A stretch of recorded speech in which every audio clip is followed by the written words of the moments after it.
This video is for troubleshooting airlocks in a Dimension 1 Dream or Bay collection, but it can also be used for general airlock troubleshooting.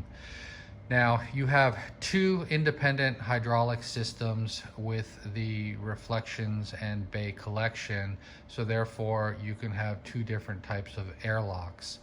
So we have to determine which one they're getting. If they're getting a no flow or flow error on the message screen, then that has to do with the 24-hour circulation pump, which is located there in the center between the two jet pumps.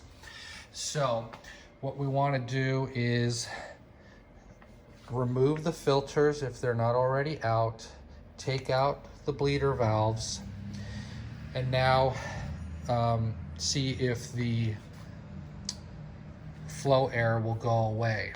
If it doesn't go away, then turn off the power, and you're going to put water through the pressure nozzle and push water through these two openings to try to drive the water through there and burp the plumbing. And then turn the power back on and see if that fixes the problem. If it does not, then turn off the power again, and you're going to come down here,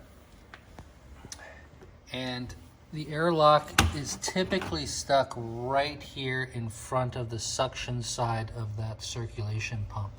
So it's easier to disconnect this hose than it is that hose there. So you just pinch this clamp, move the clamp down, take this hose off of there, again with the power turned off, and that should release that air bubble so water will flow through there, and then push the hose back on, put the clamp back on, and then you can turn the power on, and then you should be good to go. Now, the second type of airlock is the jet pump. So the jet pumps, we've got two here, one on the left, one on the right. Determine which one has the airlock in it. And if the hose trick didn't work by forcing water through the bleeder port, then you want to come over here. Let's say it's this pump, and then you can loosen this union, 2-inch union, or you could try to get to the bleeder port hose. That's the red one there. Remove that clamp, slide that back, and then force that hose off of there. That's not always an easy thing to do, so sometimes it's easier to just get your hand around this and loosen it up, or get a big wrench and loosen it up. And the same thing over here. The difficulty with this side is that you can't get to the return side, so you're gonna have to try to work with this bleeder line, remove that clamp, and then force that off of there.